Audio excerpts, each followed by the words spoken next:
Good evening, everyone. Thank you for joining us for tonight's webinar. We'll go ahead and get started. Again, I'd like to thank everyone for joining us tonight. Tonight's presentation will cover a brief outlook on feed and hay situation, our cattle supply and demand expectations, and then we'll wrap it up with an outlook for the remainder of this winter in 2024 and prices moving into spring of 2025. I'd like to remind everyone that if you have any questions, feel free to type them in on the chat. I promise they will not pop up or anything like that, but we'll be able to address those at the end. With that, I would like to introduce Terrell Platt, market analyst here at CattleFax, and he will start us off. Well, good evening, everybody. It's good to be with you all today. I'll be just going through the feed grain and hay situation and then talking a little bit about the demand environment as we see it, both here in the near term and kind of how 2024 has fared year to date and what our expectations are as we head into 2025 as well. So just starting off with corn, looking at the balance sheet, we did get the September crop production report out last week with pretty minor changes relative to the expectations coming into the report. First were actually some edits to old crop corn with an increase on the demand side, especially on the export front there for the 23-2024 crop, and actually tightened stocks to use coming out of the year by about 0.5%. Still right there around that 12% mark, so not a big change in terms of the amount of corn that we carried into the year. And then on the other side of the equation, looking more at the estimates for this year, we've had the big reduction in acres, lost about 4 million in planted acres, and pretty proportional in terms of our harvested acres as well. With that, though, we've had a little bit more of a favorable weather conditions across the corn growing season, and USDA continues to expect record yield. They're at 183.6, which is largely in line with our expectations as well. But even with that record yield number, the decrease in the amount of acres that we had planted this year does still slate us to have just a little bit tighter in terms of our total production, right around 200 million bushels smaller, but still keeping on track for around a 15 billion bushel crop. So still does point towards a pretty comfortable supply. With that, does tighten up stocks to use just a little bit, though. There towards 13.7%. So no real huge big changes relative to what the expectations are as we look at 2024 into 2025, at least relative to the balance sheet. This just shows that difference in acres planted and harvested compared to kind of the long run, and you can see we're kind of in line with the long run average in terms of planted, but just does reflect that slight reduction. With that, even with the stronger yield, does make it a little bit more of a challenge to continue to see stocks to use grow with the adjustments that we've seen there.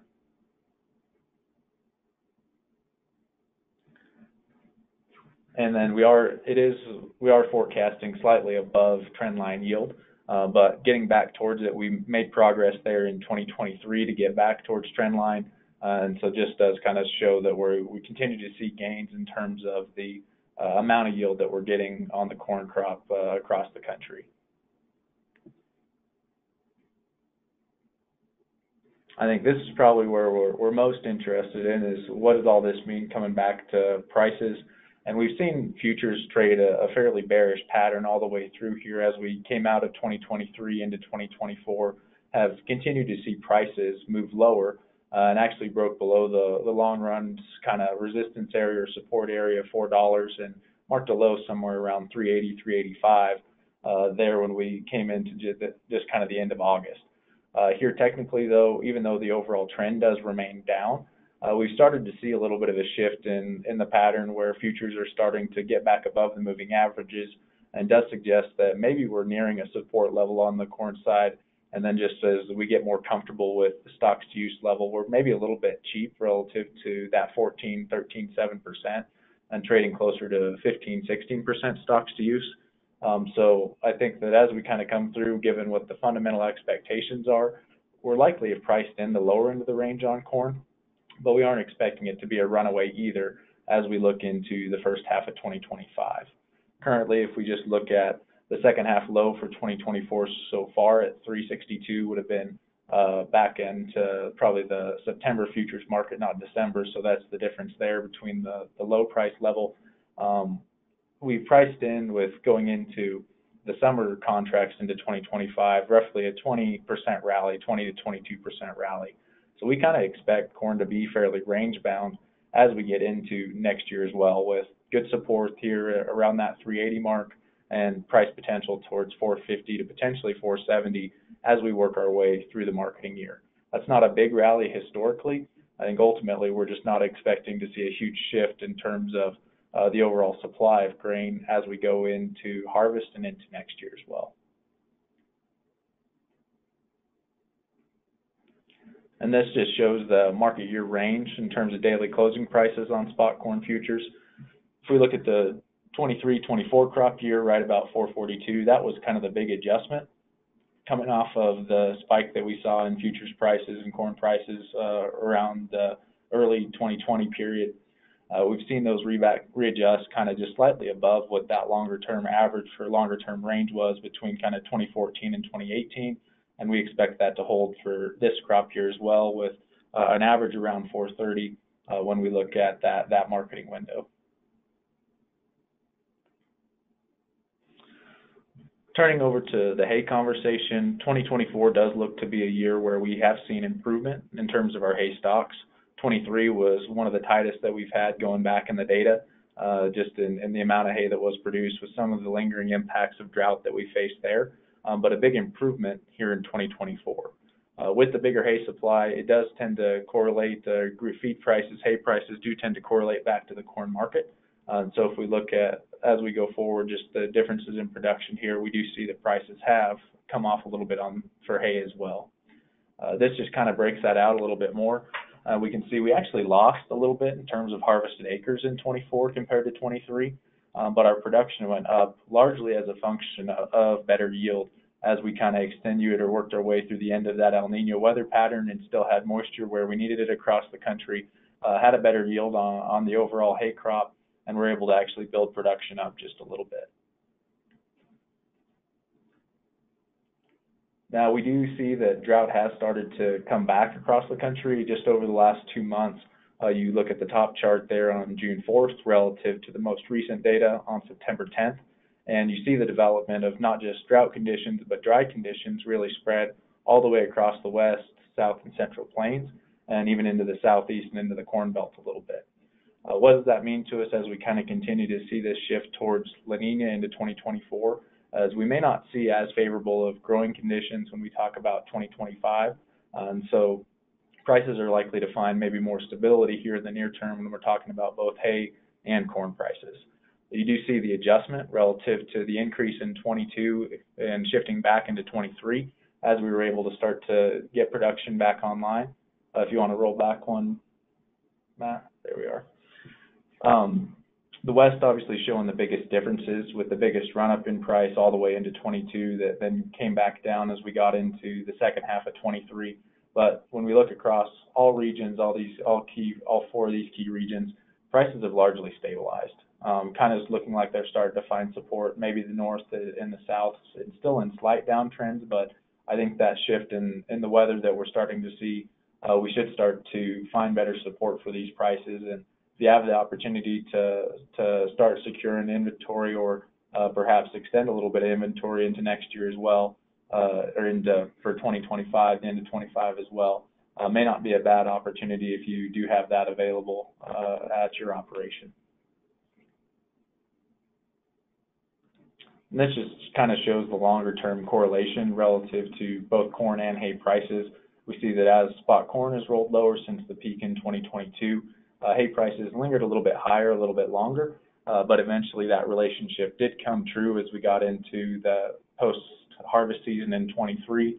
Have continued to see that downtrend kind of hold, but likely priced in the bulk of the decrease for both corn and hay prices when we think about this kind of stage of production, and likely to be more range bound to potentially higher depending on weather conditions when we think longer term into 2025. Now we'll move into the economic landscape that's been a challenging one maybe to discuss over the last several years with all the volatility that we've faced there. Just starting with what's probably been in the headlines the most as we've come through the post-COVID period, being both inflation and interest rates. And here today, we did get the news of the first interest rate cut from the Fed, taking prime rates down 50 basis points to right about 8 even. So that's the first cut that we've had in the last several months, if not about a year and a half, since they kind of kept rates flat there for the bulk of 2023. Certainly still elevated relative to where we came from through the decade of 2010 into early 2020, but should start to begin the rate cut cycle now that inflation has, at least on a year-over-year standpoint, come back towards 2.5% when we look at the most recent reading.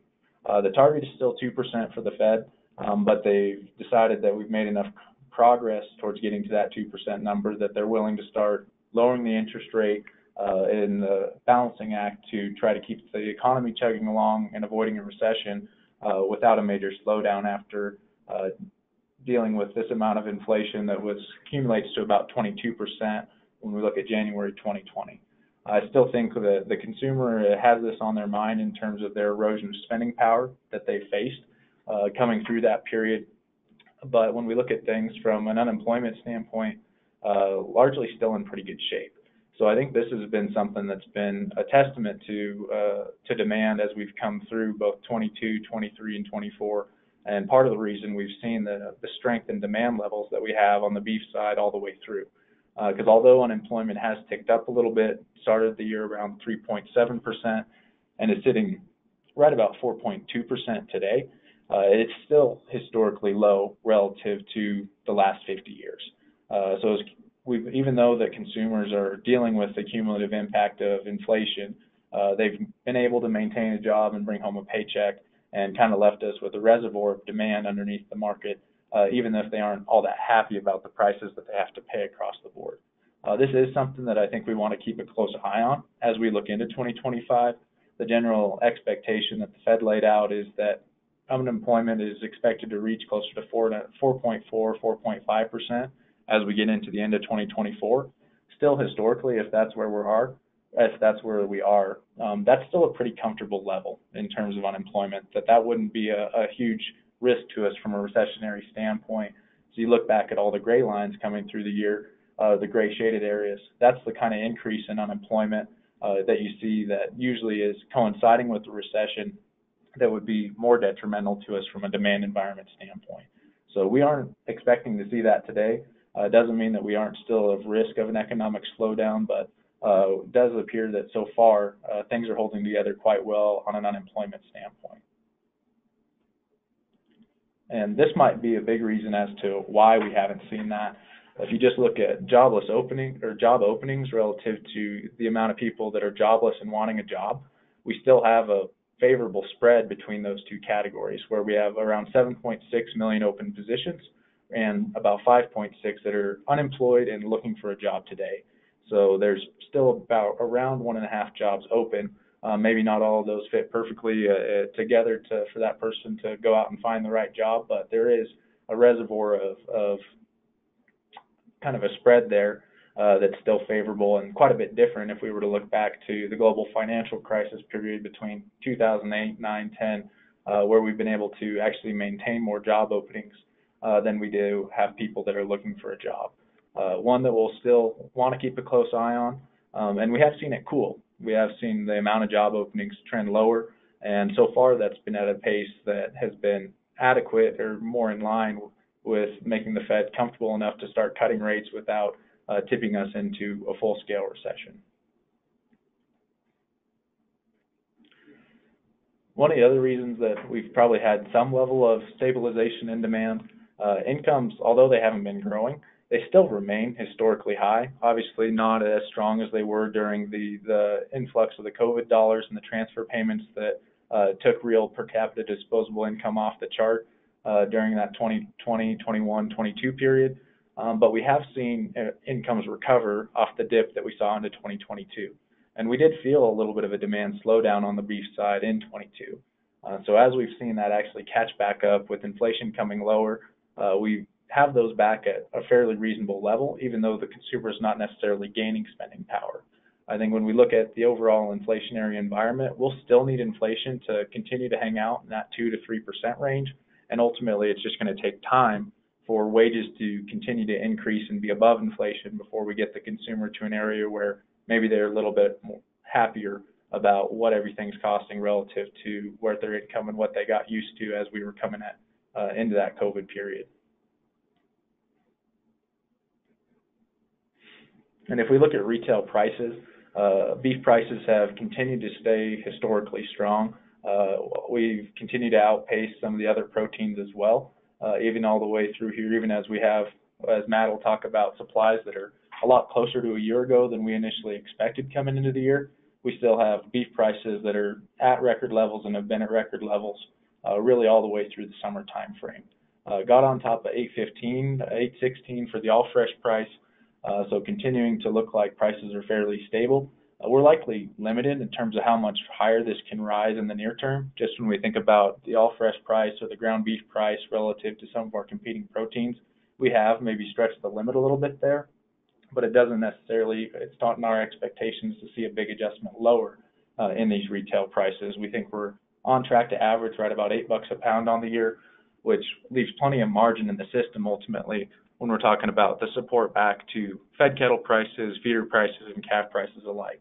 To have the all fresh price right here is supportive to the range that we've been in on the fed cattle side for the last 2 to 3 years.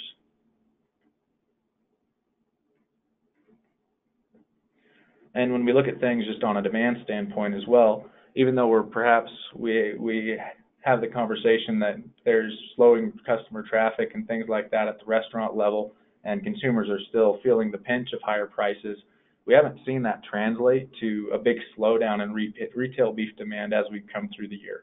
2023 was exceptionally strong and moved higher all the way through, and 2024 has maintained higher levels all the way through as well. So we're actually on pace from a retail demand standpoint to be the second highest retail demand that we've seen going all the way back to 1998. So still would expect that to be favorable to us. We'll look for those more near-term indicators to see if we actually have evidence of a slowdown in demand, and we do expect that into 25, but I can't say that we've really seen that translate to from a decrease in price standpoint just yet when we're looking at the retail side or wholesale. We do expect retail to average closer to $8.10 next year, so again, still maintaining that kind of $8 to $8 plus mark. And that still means that with where we are in terms of our fed cattle prices and feeder cattle prices can still be justified in the ranges that they've reached over the last couple of years. And a pretty similar picture on the wholesale side. This just kind of takes some of the math around that to figure out, okay, if we have a cutout that averages close to about 305 this year, we're right on track for that. We would expect it to be a little bit higher next year towards 310, but I included a couple other metrics in here just to say what if demand is softer than what we're forecasting. We have it built into 25 to be a little bit softer demand environment, but when you look back all the way at the demand growth since 1998, we're still historically strong. So just because we're softer doesn't mean that all the wheels are coming off the bus, but that's where, to me, it's very important that we continue to watch those economic factors, especially in regards to inflation, consumer income, and unemployment. If we see those deteriorate more, then we can grow more bearish relative to what this demand level could look like into 2025. We've baked in a little bit of softness from what we see today, where we expect unemployment to be fairly benign as we come forward, and that's kind of the big factor, in my opinion, to keep our eyes on. We see that grow, then maybe we'll expect softer demand, and that's where you could look at maybe a $3 cutout to a $2.90 cutout, depending on the magnitude. But even if we're looking at that from a $20 difference, that correlates back to what is the average Fed price, still somewhere between 176 and 188. We're still in the camp of being closer to the 188 mark with what we see today. But that's where we want to watch the next kind of 3 to 6 months for those economic factors to see if we need to adjust our expectations.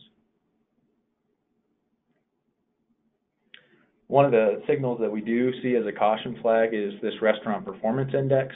So this is put together by the National Restaurant Association and just shows the general temperature of the restaurant environment that in particular looks at customer traffic and same-store sales and a few other different factors.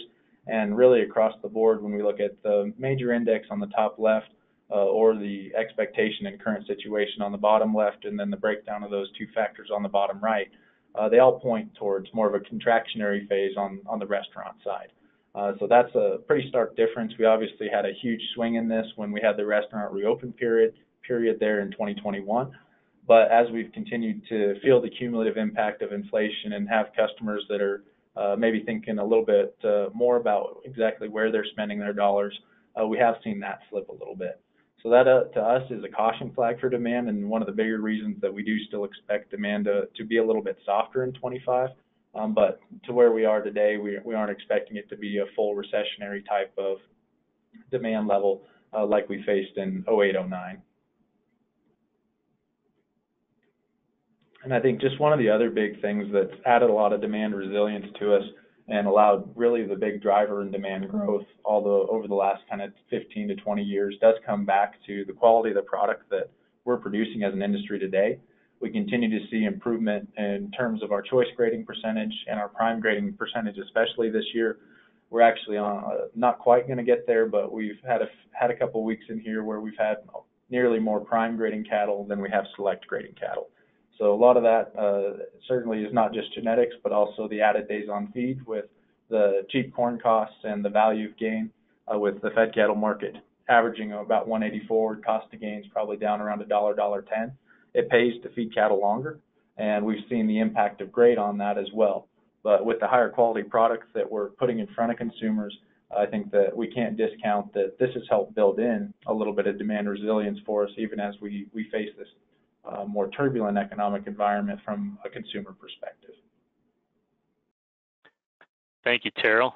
Appreciate that. From here on, we'll go ahead and move into the cattle cycle discussion. Again, if you have any questions on any of that previous content, feel free to drop it in that chat box. Likewise, if you have any questions on anything we're about to cover, please, again, feel free to reach out and ask. So when we talk about the cattle cycle, it's a 10 to 12-year program, and there's really two main drivers in it. First would be profitability and cash flow, and the second component that drives that would be drought and forage availability. So as we look at this top chart, if you'll remember back, Terrell showed us some slides looking at the drought monitor outlook, and he compared from where we used to be to where we are now. This past year, we have dropped down in May to the lowest levels in terms of beef cows in drought since 2020. And so we got a lot of moisture late spring, early summer that really helped us out some. But since then, things have kind of turned off a little bit. We're reaching back. The latest full month of data for August showed us that we had 20% of the beef cow herd in drought. Of particular concerns with states like Montana and Kansas, both of which registered moderate drought levels. And so we want to keep an eye on states like those that really contain a lot of our cow herd. And then as we look at this bottom chart, this just shows our long-term beef cow weighted drought index measures. And so you can see here since the start of the year how we've really kind of improved, got back up to almost normal, and then we've since turned around a little bit. This will be something to watch as we increase probabilities of La Nina heading into this winter. This is the recent ENSO forecast from NOAA, and they put us having a 70% chance of returning to a La Nina in that September to November timeframe. And so as we look at that, we want to ask, why is that important?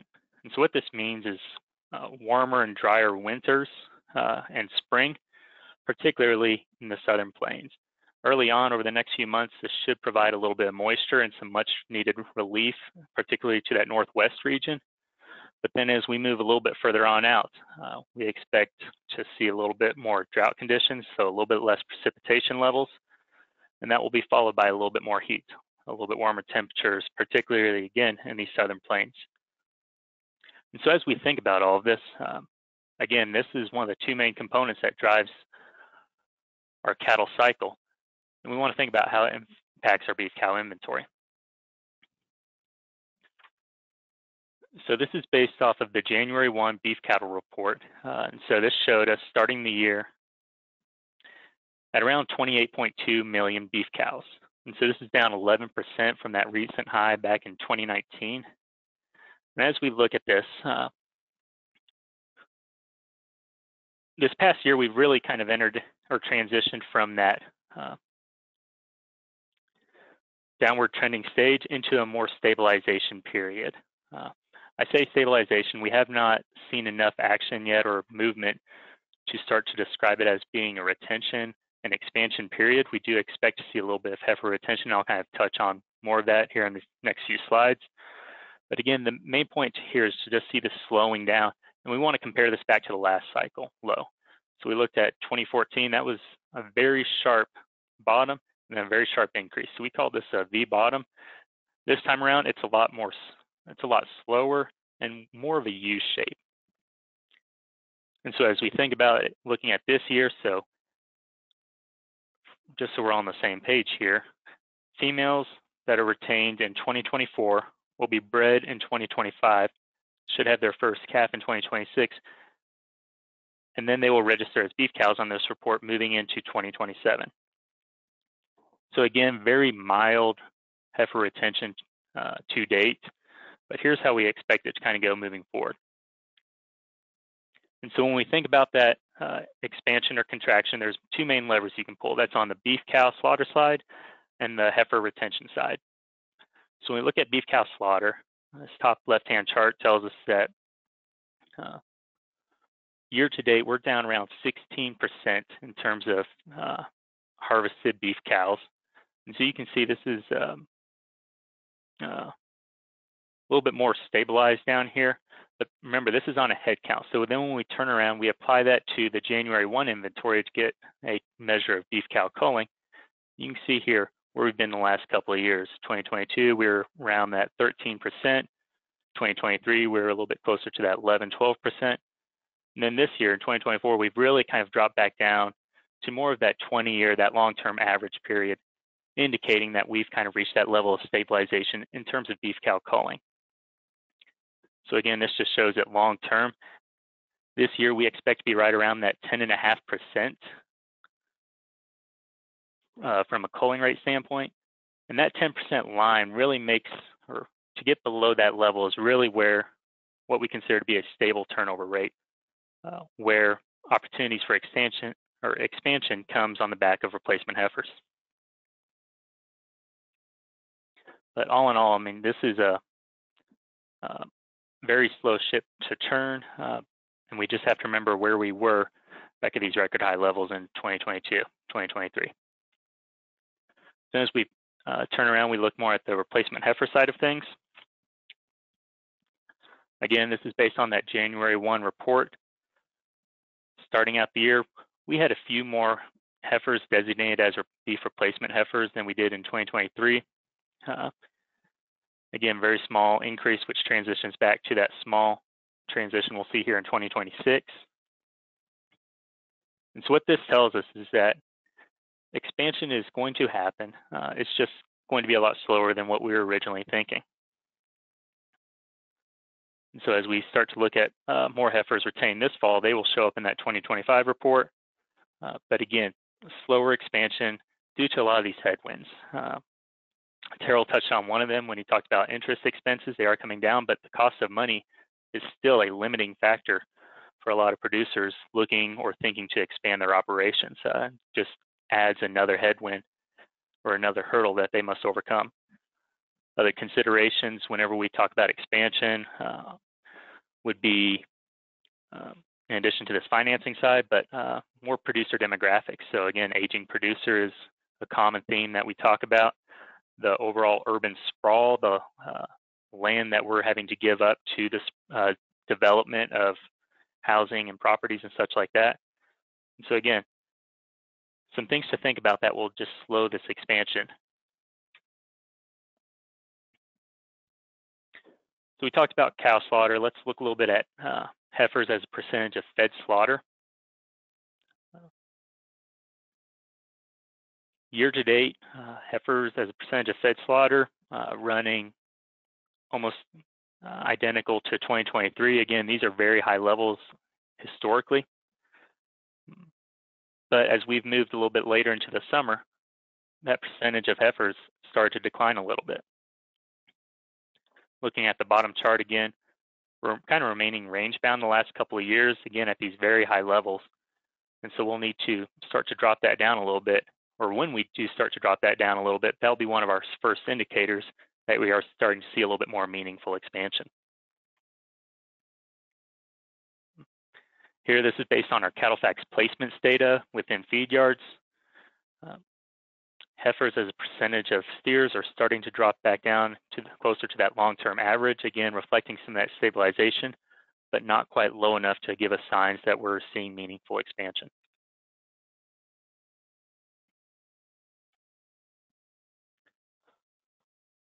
Looking at overall net steer and heifer slaughter in the big picture here in 2024, we're down just a couple 100,000 head. This is a lot smaller of a decline than we were originally expecting. But again, that's helped increase our overall quantities of beef from where we were expecting starting at the year. And then on the other side of things, looking at carcass weights have seen a huge rebound this year, or a huge jump. And we expect that trend to continue into the next year. And so this is due to a couple of reasons, primary of which is those decreasing or the diminished feed ration costs that Terrell talked about. Again, that value gain have really helped us or enabled us to add more weight to these animals. And then heavier carcasses have helped drive our actual increase in per capita net beef consumption.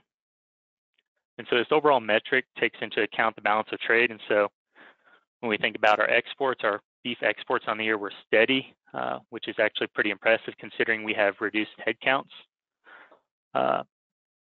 U.S. commercial beef production was down 0.8%.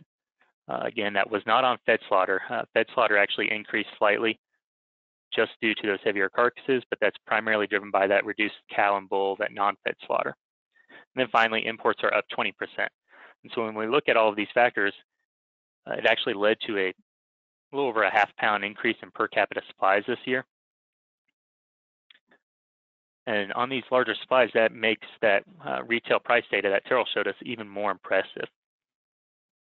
And as we look ahead into next year, we do expect to see another decline, and that should be supportive to prices at the retail and wholesale level, and then that should trickle back down into the producers at the fed and stocker and calf levels.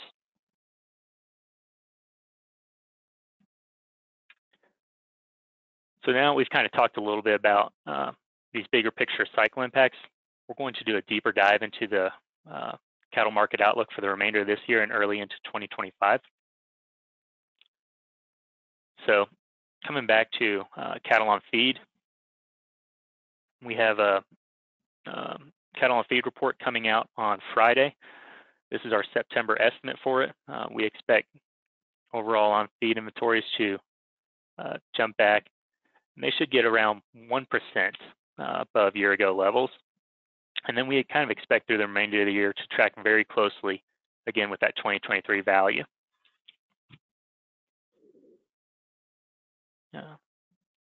Again, as I mentioned, there's still a large portion of heifers within this cattle on feed mix. A big portion of that was due to Mexican heifer imports. Year-to-date, Mexican heifer imports or feeder heifer imports are almost double what they were in 2023. And a lot of that's due to drought conditions that have really hammered parts of Mexico.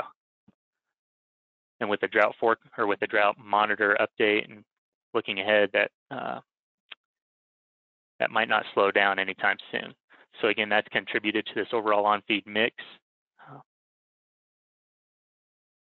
Then again, as we look at this, one of the things that's also helping balance this is, again, these low ration costs motivating feedlot operators to keep their cattle on feed for a little bit longer than they might have in previous years. Again, coming back to a slaughter rate, as we look out through the remainder of the year, we do expect to see these fed steer and heifer slaughter rates drop down slightly below year-ago levels. Then as we look into the next year, into 2025, again, we expect a little bit lower of a trend. A lot of that will be due to lower or reduced placements throughout the remainder of the year. So again, we're kind of keeping an eye on that. And so a lot of these larger inventories that I was talking about here might show up a little bit more towards the middle part of next year.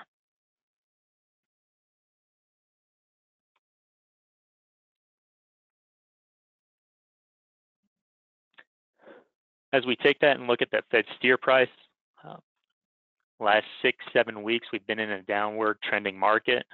Last week, Fed steer prices did stabilize and actually pick up just a hair. We do expect to see a little bit more of a kind of sideways to upper movement for the next few weeks, and then into a little bit more of a fall rally. So there's a couple takeaways here.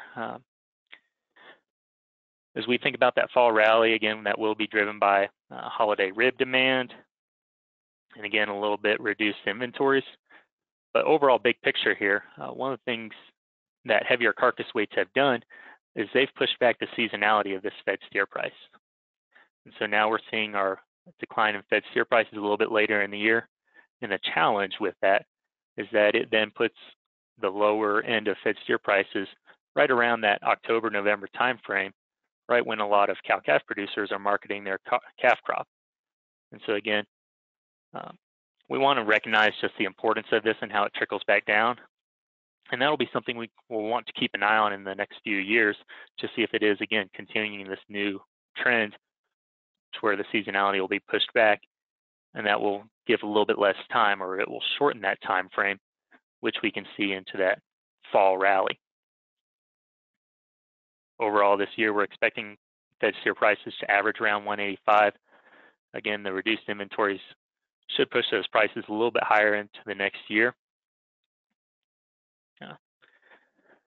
with averages around 190.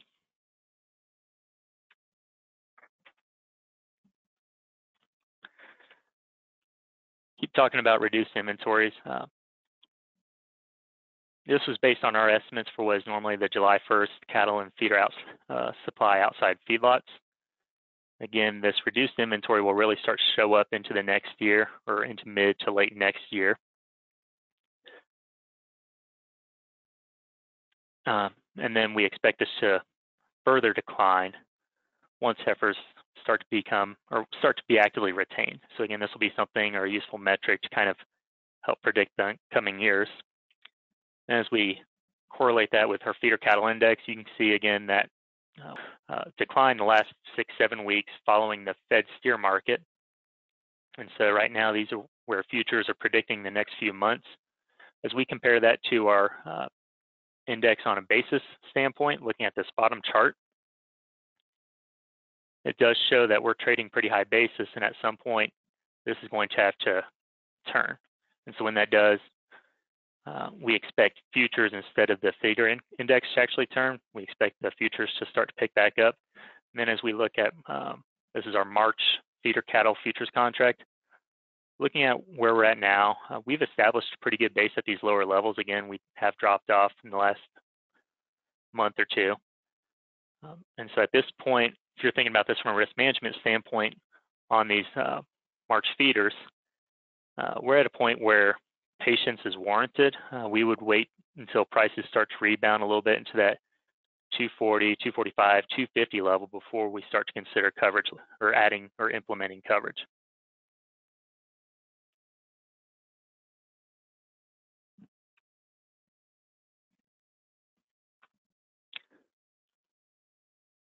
So tying in calf prices,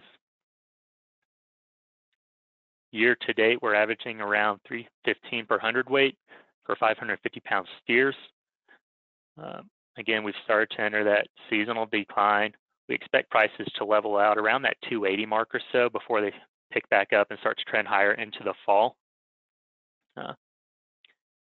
But again, as we start to see prices that are lower than year-ago levels, that does beg the question a little bit of creating a little bit more hesitation on the part of producers to retain heifers. And so while this is a little bit of a caution flag and something to keep in mind, especially with the looming drought prospects, we do have to tie it back to the overall net revenue side of things, which is still very much in the cow-calf producers' favor. So again, as we expect prices to kind of pick back up, again, average in 2024 around that 315 mark. Next year, 2025, we expect prices to come in even higher. Right now, we're anticipating a 325, 330 average for 2025. But again, we'll want to kind of keep an eye on this level, making sure we rebound into the end of the year. And as we look at this decline in prices, it's been not just in the cash markets, but it's also been seen in the summer video auctions for outfront delivery or for forward delivery into the fall. And so on the summer as a whole, prices for these 5-weight steers have mostly been steady to up to $40 per hundredweight above 2023 levels. Again, that decline the last month or two has followed up with these as well. But on the whole, video sales year to date or throughout the summer are averaging 8% or $22 per hundredweight above 2023 levels. So again, that's still a very strong signal. And again, that creates support at these high levels. And so it's hard to complain too much when we're still seeing these 315, 320 prices.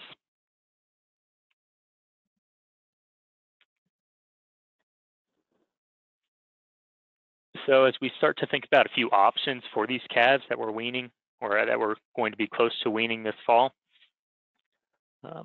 we like to look at a few different potential programs. And so one of those would be a winter grazing program. So this would be taking 5-weight steers, feeding them through winter, putting on several hundred pounds, and then selling them in that February, March timeframe. And right now that shows that being a profitable venture, returning around that 125, 130 per head. We compare that back to the summer grazing or summer stocker cattle. This past year didn't pan out as well as a lot of producers were hoping. Some operations took quite a hit on these high-priced calves, which then dropped off with us. That then followed the drop in the fed cattle prices. And so again, not as much money was made this past year or this past summer.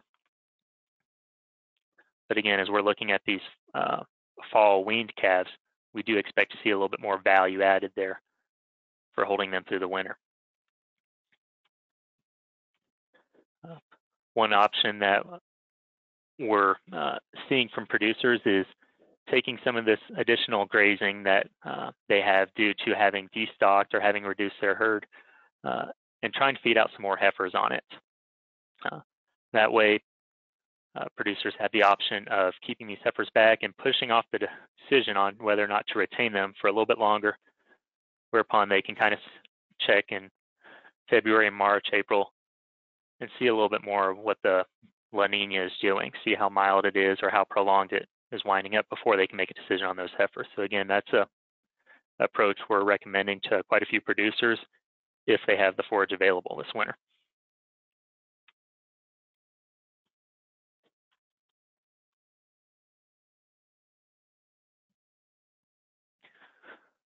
So as we move into commercial cow slaughter, again, I said it was head count was down quite a bit from year ago levels. We're expecting close to 1 million head of commercial cows on the year as a whole. So far, year to date, beef cows are down 375,000 head, while dairy cows are down 300,000 head. So again, 16 and 14% respectively. And as we look at these decrease in numbers, this is translating to record high utility cow prices. So in this year, we expect prices to average on the year around 125 per hundredweight for a utility grade cow. Have started again the seasonal decline into the October, November, December timeframe. We expect prices to end the year or to find support around that 120 per hundredweight level. And so coming into the next year, again, around that 120 mark, prices should come in and average around 135 on the year in the coming year. So again, this price has really benefited from that decline in harvest numbers, and it's also benefited from increased ground beef demand. So this is our 9% lean trimmings prices. This correlates very heavily with utility cow values. And this year, we're expecting an average of 341 per hundredweight there. And again, we expect that to come in even higher, which will add further support to these utility cow prices.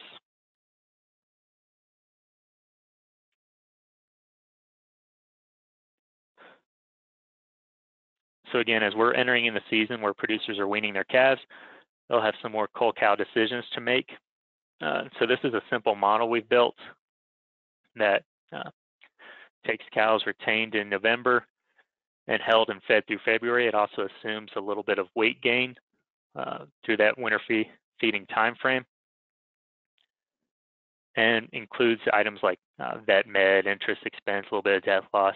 But it's showing us that this winter there's a lot of value to be gained by holding on to these cows if you have some access to winter grazing. Right now, the market's implying a break-even cost of gain around $1.17 per pound for this scenario. And so as we think about this, again, it's a model, so will vary greatly between operations. We recommend a partial budget analysis for producers considering this option. But even if this is just done on a handful of thinner, lighter flesh cows that had more opportunity for growth, this could have value to add, or have potential to add quite a bit of value to the bottom line. That being said, it does create a little bit of risk exposure, and so that's something you'll have to balance against holding on to these animals for 100 days. But again, right now we're looking at strong potential for value added here.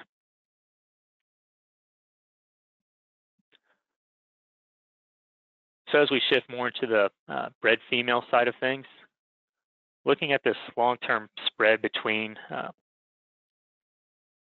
bred cow prices and calf prices, or 550-pound steer prices, these tend to track very closely together across time. You can see here over the last 10 years, the gap widened some as interest rates stabilized at lower levels and then tightened up in the past few years. As interest rates increase, again, we have to remember that our bred cows, or our females, are fixed assets in the cow herd. So again, there is some financial or interest and tax considerations there that aren't necessarily in play when it comes to calves. But what this tells us is that as much as calves have grown, there's still room for bred cow values to increase even further into the next few years. Year-to-date, bred cows are coming in around $2,700 per head. Bred heifers are just above that, with pairs around $34. Again, we do expect to see a little bit more growth in the coming years. And so as we think about this relationship, we're comparing bred cows to 5-weight steers at the same point in time, but really we need to be looking ahead to what a bred cow today is compared to against future calves. So we have this model that tracks the number of calves to pay for a female to where she breaks even. The long-term average is around 4.5 calves. And it's important to recognize that this bottom axis is the year of the first calf. So heifers retained here in 2024 would have their first calf in 2026. So right now, despite high values for females, we do think that will be offset enough by future calf prices to where females are still a good value. Moving ahead, heifers retained next year in 2025, they'll start to get a little bit more expensive. It's not to say that we won't see a lot more expansion or retention next year, but we're just getting to the point where you'll have to have a few more calves to make that female pay for herself. As we've talked about a slower expansion so far, we do think that that will limit quick price growth and then quick price falls, as is what happened in like 2014, 2015, where females got so expensive and calf prices dropped so much that a lot of operations were stuck with females that never paid for themselves. So again, that tells us that there are some opportunities here moving forward, and we still have a little bit more room there. This also suggests that operations that do have a little bit more grazing and have the option to retain a few more heifers with the goal of selling them could benefit greatly from this in the next year or two. So as we wrap it up, looking at how much these different classes of cattle have increased over time. Again, we did not see quite the same improvements in prices in 2024 that we did in 2023 that was expected, but ultimately tighter cattle supplies are contributing to these overall higher trending prices. As we look into the future, again, I know I sound like a broken record, but we have yet to actively retain heifers.